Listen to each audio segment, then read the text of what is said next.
Namaskar.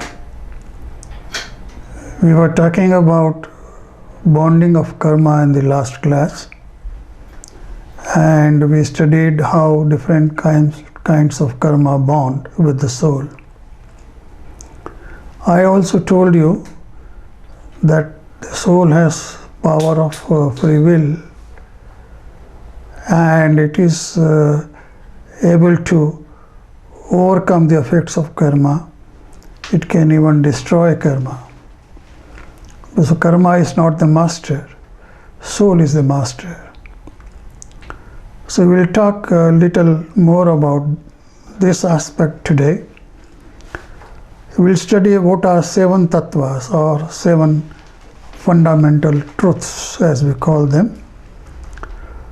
So it's a fundamental principle of life, it is true, it's always true, and it's the ultimate truth because it happens.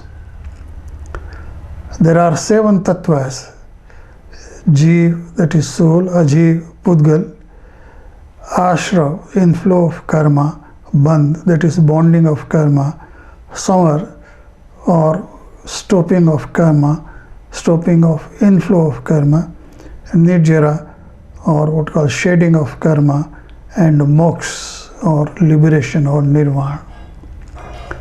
These are 7 fundamental truths, and these are facts of life. We know that Jeev is a fact, Jeev exists. We know Pudgal is a fact, Pudgal exists. So we have studied about these 2 tattvas in our previous lectures. Today we shall talk about the remaining ones, remaining 5 tattvas or fundamental truths. The first one is ashra. What is ashra?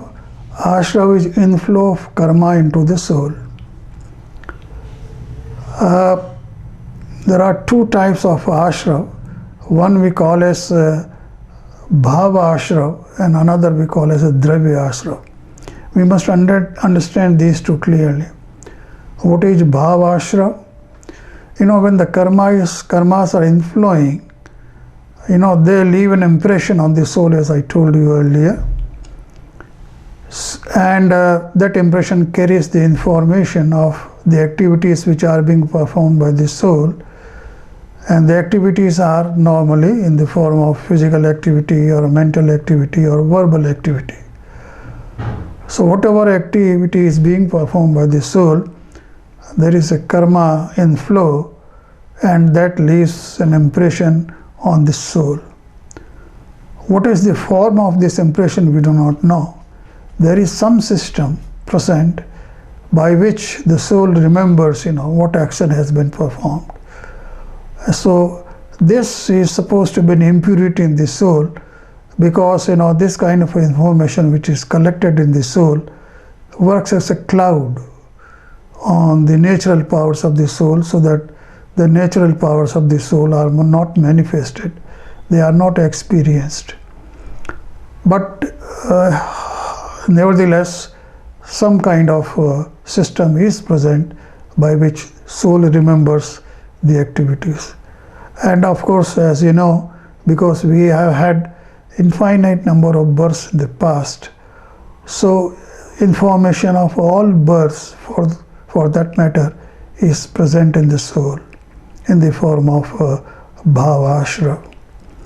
Even if the karmas are eliminated, as we will study just now, the information, I think, is still present in the soul. Not in the form of karma, but just as some kind of memory, I think. And there is a dravya ashra, means whenever activity is being performed, there are 2 things happening simultaneously. One, the soul is contaminated by this information, that's number 1. And secondly, as I told you in the last class, there is a flow of subtle matter from cosmos to the Karman body, which is present in our system, Along with the soul, there is a Karman body we have and the Tejas body we have. So there is a flow of subtle matter into the Karman body. And this subtle matter again carries the same information as the information stored in the soul. So these two things happen simultaneously, and this is known as ashra. And as I said, ashra is caused by the activities of the soul. Then the second tattva, or the second fundamental truth, is bandh, or bondage of karma. This inflowing subtle matter is bonded with the existing karman body by actions of passions. Passions like anger, ego, deceitfulness, and greed. These four passions, and then there are quasi-passions. So these passions cause the incoming karma matter to bond with the karman body. This is called bondage or bandh. And bandh again is of two kinds, a bhava bandh and a dravya bandh. In the sense that there is a bondage in the soul itself, bhava bandh, and the karma which is bound there is known as a bhava karma. So bhava karma is bound with the soul, again which is in the form of some kind of information, as I told you earlier. And there is a dravya bandh, means the actual physical subtle matter is bound with the karman body because of active passions in the soul. If the passions are not present, I am just taking an example, then the inflowing karma matter will not bond with the karman body. It is flowing in perfectly all right, but then it flows in and then flows out back. It does not bond with the karman sharir or karman body if passions are not active. This is very important to understand, that it is mainly due to passions, or the passions are the main reason for bonding of our karma. So if you are able to control these passions, then you will be bonding less amount of karma, probably no karma. But that stage is very difficult to achieve normally in our case. But that does not mean that this cannot be done. It can be done, as we will study just now. Then this bondage of karma is continuous unless special efforts are made to prevent it, as I told you.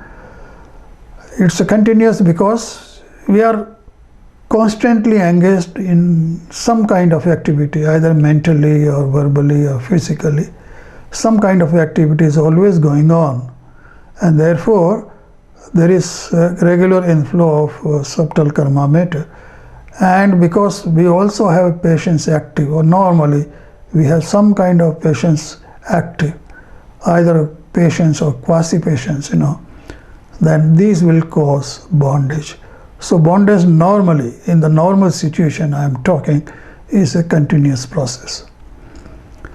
And it can be stopped, as I told you, if you can control your patience. The next fundamental truth or tattva is samar. Now this stage comes very late, very rarely in life, that you can stop inflow of karma.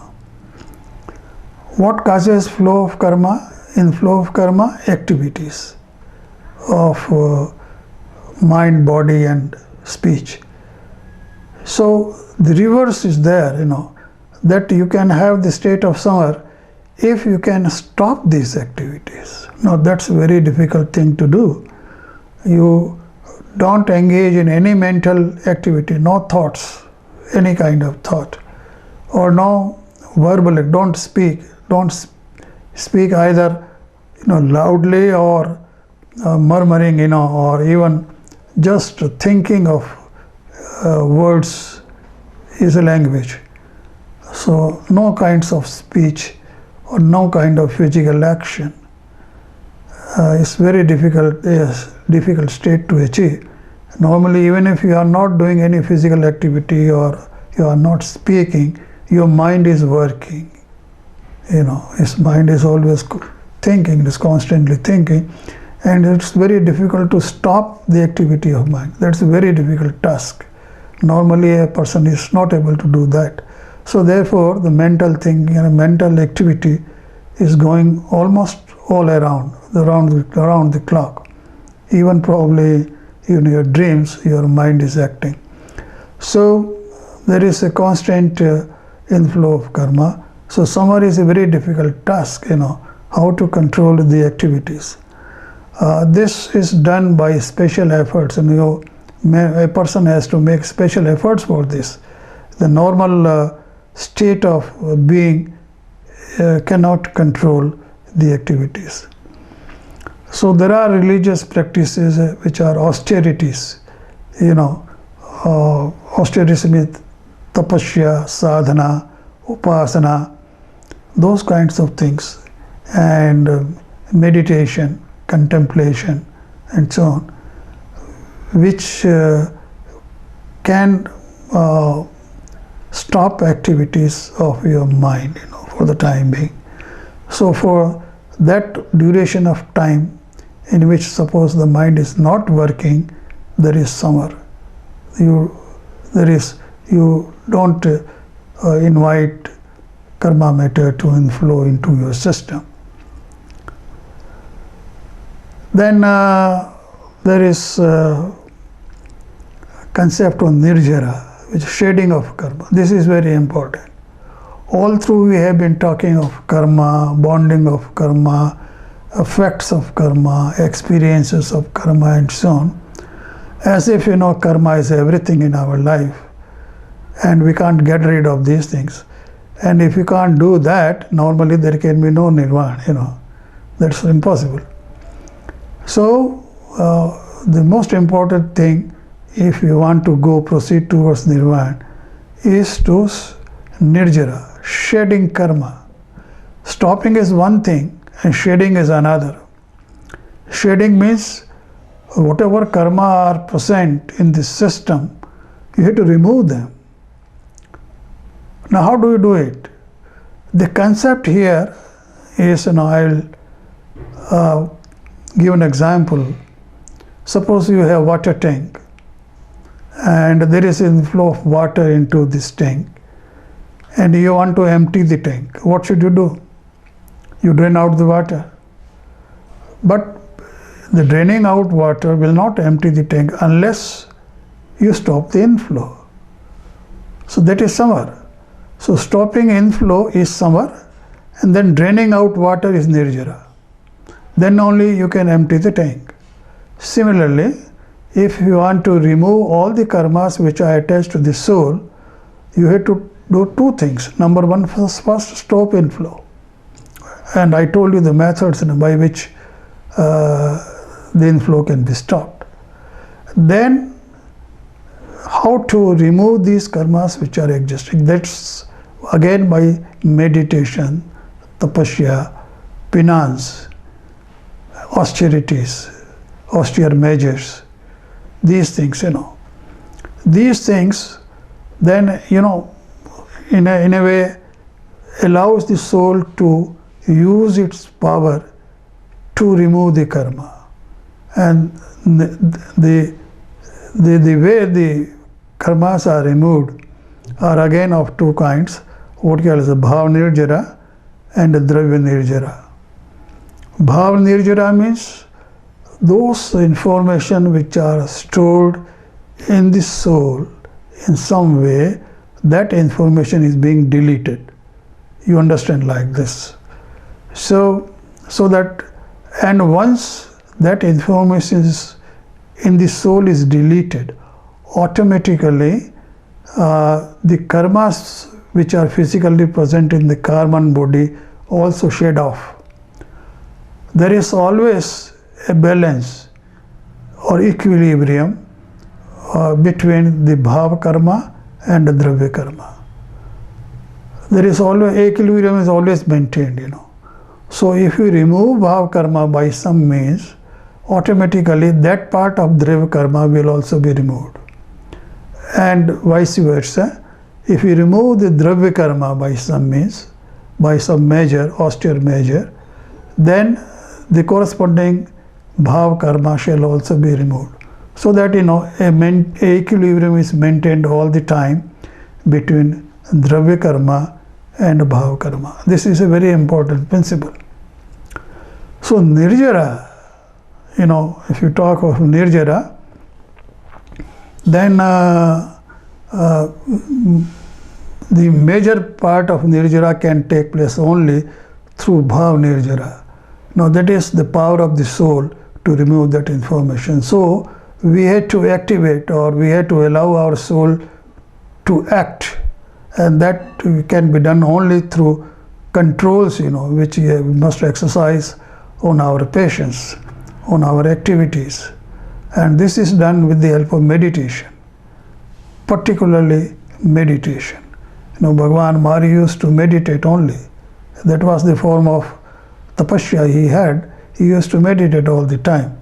When you meditate, what happens? You are with your soul.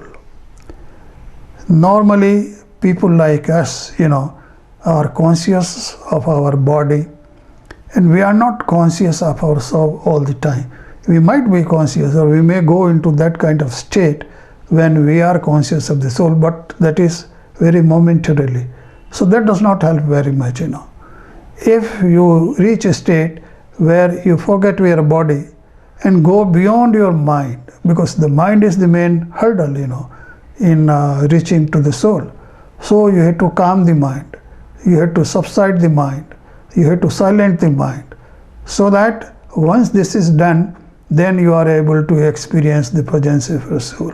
So that's a very difficult situation, the very difficult thing to do. But if you do it, then you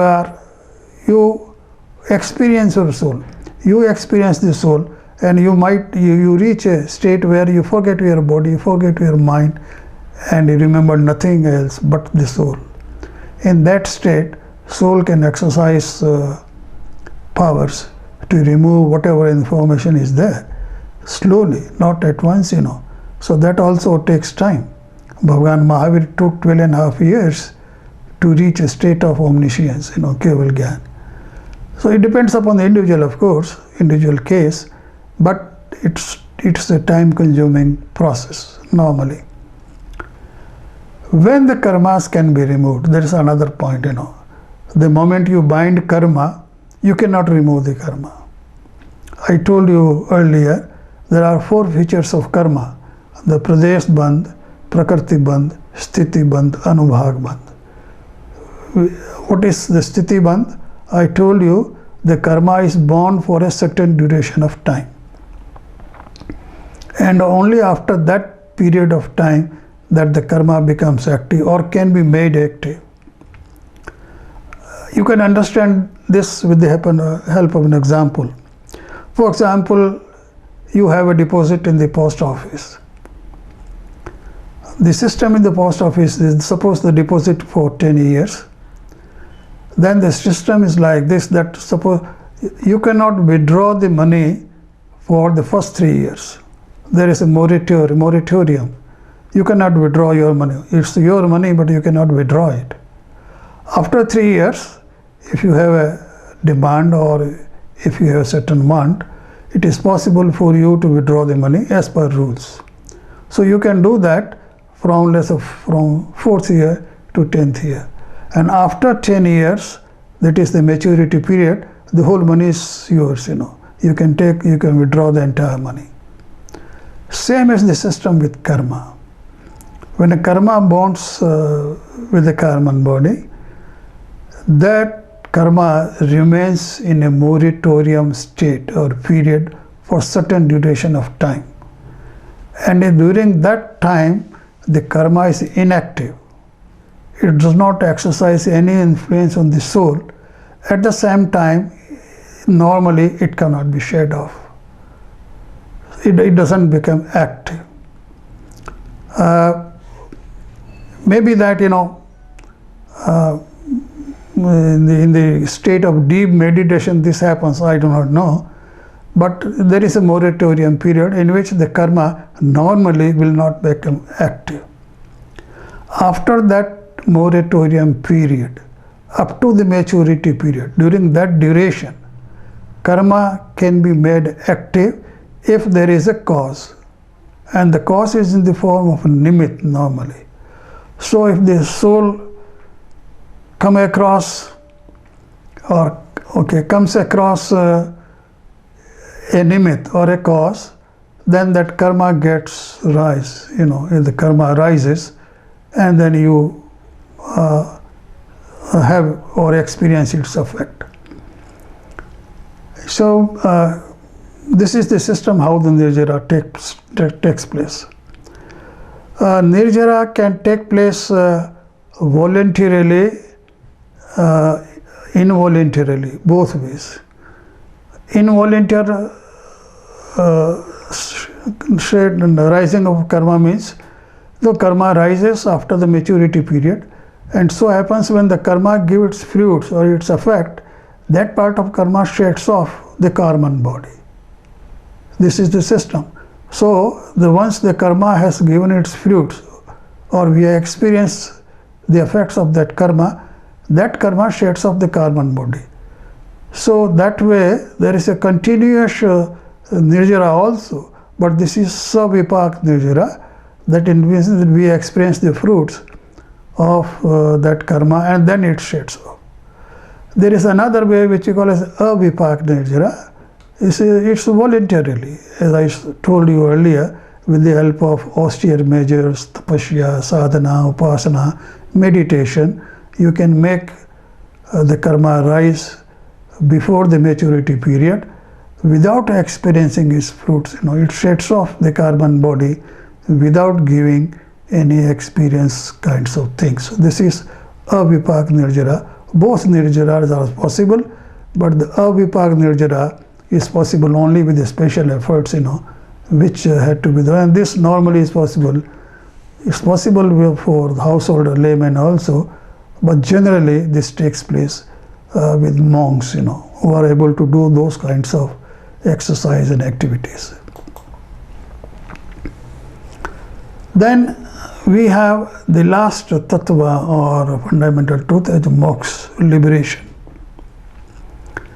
If we are able to eliminate all the karmas, then the soul gets liberated. That is, the connection between the soul and matter is snapped.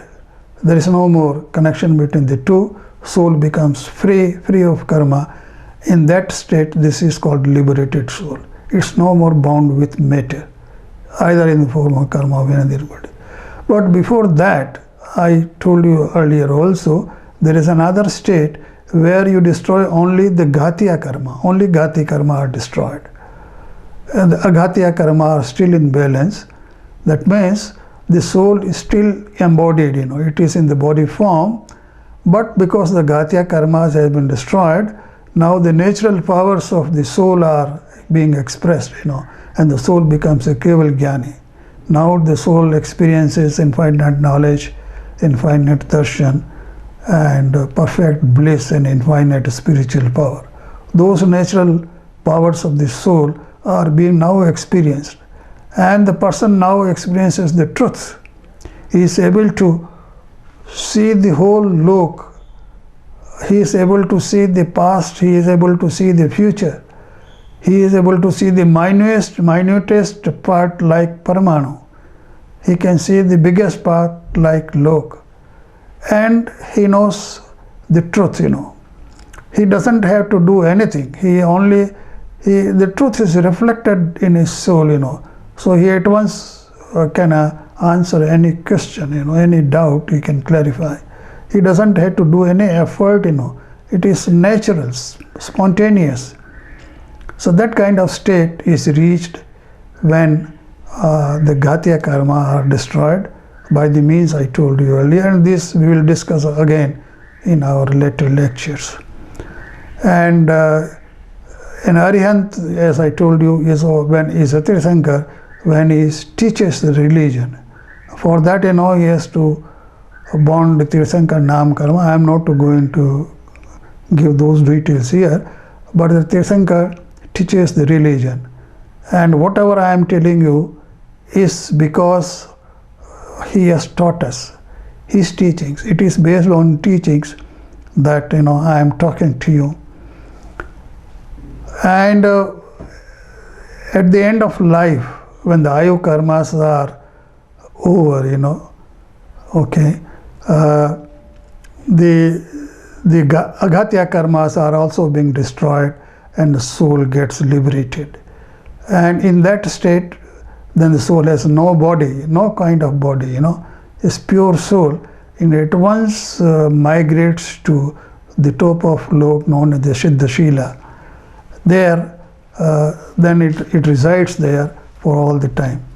And there have been infinite numbers of such souls who have liberated and are now living in the Siddha Shila, that particular region of the lok. And there is a continuous process of, in the lok as a whole, there are souls which are being liberated and migrating to Siddha Shila. But it is told that in our region, for example, on this earth, let us take that, the liberation is not possible now in this period of 5th ara and 6th ara. And I told you what aras are, But the soul can go to heaven, and from there, it can go to a region where liberation is possible. So I have given you a brief idea about the 7 tattvas today, and the fundamental truths, and how liberation is possible. Thank you.